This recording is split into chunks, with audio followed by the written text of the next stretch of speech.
Hey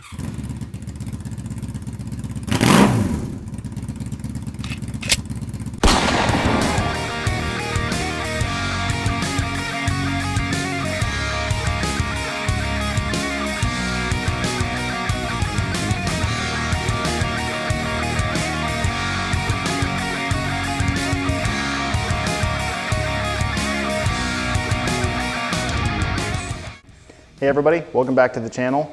Today we're going to do an in-depth look at the Viking Revival Series large studded sissy barred bag. If you're curious, this is part number 54201 and you can get it on the Viking Bags website. Before we get started, this bag was provided by Viking Bags for the purposes of this review.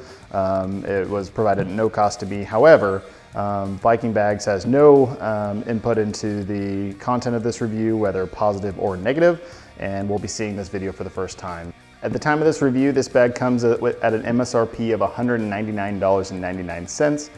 There are often coupon codes and promotions that allow you to get that for cheaper. But right out the gate, I'd say that Viking Bags is pretty competitive from a pricing standpoint, but in terms of pros and cons and whether this is worth your money, let's dive in and find out. In terms of what you get, in the box you get the main bag, a roll bag, a backpack strap,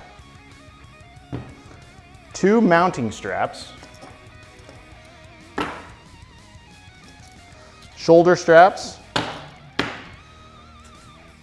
Velcro extenders, we'll talk about what those are here shortly, and a rain cover. So you're fairly well equipped in terms of what comes in the bag, but that's what you get. So the bag is made from what they call Viking leather. The structure is sturdy and the stitching appears to be pretty well done. I'm not too concerned about sagging or losing its shape anytime soon. If you see, you can turn that in front, it's pretty rigid.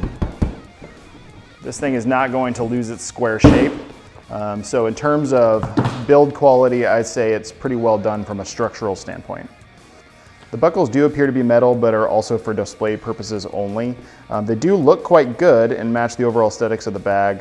They are, however, not solid metal, as they have a rubber insert that fills the metal shell. So it's not a solid metal buckle if that's what you're looking for.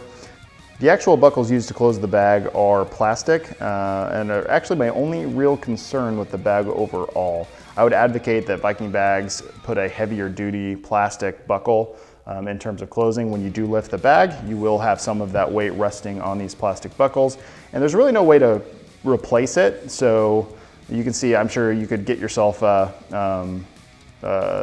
seamstress or some type of somebody who's good at sewing leather, and you could fix that if you wanted to, but it's not an easy thing to replace if that plastic buckle does give way. You do have plastic D-rings all the way around the bag that you can use to mount anything that you'd like. They are fairly sturdy, so I'm not too worried about those. You do have 4 on the top, 2 on the sides, 2 on the front, 2 on the bottom, and 1 in the rear in the center above where the backrest would insert.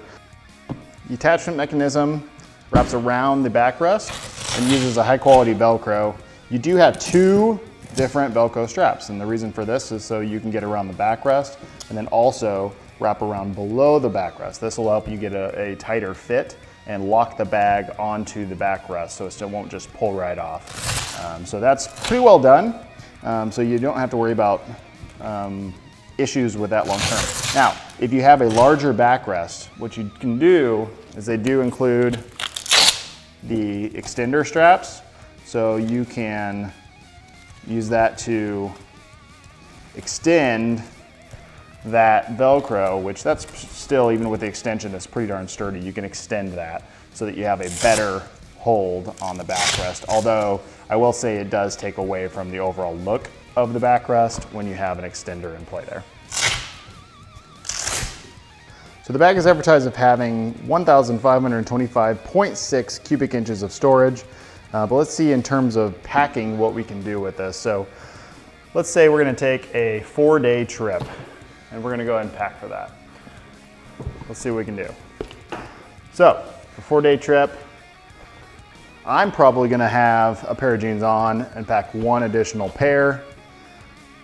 I'm gonna take 4 sets of riding socks, 4 changes of underwear. My mother would be proud. Let's do 4 t-shirts. Pair of basketball shorts, because you always have to have a pair of basketball shorts when you get to the hotel, and a bathroom bag. And I'm probably about half full on this bag so far. And I haven't even used the side pouches, the front pouch, or the roll bag. So we've got, if you have tools, you could put that in the roll bag.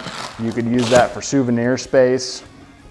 The roll bag is just hollow, so it's pretty good to just throw anything you want in there and seal that sucker up. So I'd say this would be pretty easy to take a 4+ day trip on. Now, what we didn't include was tools in the bag, or sunscreen, or flip-flops, or, you know, if you're taking a camera with you or anything like that. But as I said, those clothing items really only filled up about half of this bag. So I'm sure you guys are interested to see what this bag looks like on the bike. And to do that, to match the aesthetics of the bag with the glorious studs here, we're gonna use a Harley Heritage Classic that is owned by a buddy of mine, which I think will really represent what this bag could look like on such a motorcycle. If you're not into studs, they do make a version that does not include the studs. So if you don't have that heritage look, or that's not your thing, you can get the exact same bag with all the same features, sans the studs. So let's talk about what we've learned in my overall impressions of the bag. From a build quality perspective, this bag is really well made, especially for the price that they're asking for it. $199, and then even less if you're able to get it on sale. That's really good for what you're getting here. This would easily get you through a 4 days, 5 days, 7-day trip if you're a light packer, and if you have the opportunity to do laundry along the way. This would get you where you need to go. This does conclude my review. If you guys are interested in picking up one of these bags, I will include a link down in the description. I do recommend this bag overall. I think you could get a number of good trips and probably many years out of this bag, as long as you take care of it from a structural standpoint, from a material standpoint. I think it's quite good. So if you're in the market for that type of bag, don't forget that you can get this without the studs. So if the heritage look is not your thing, they've got you covered.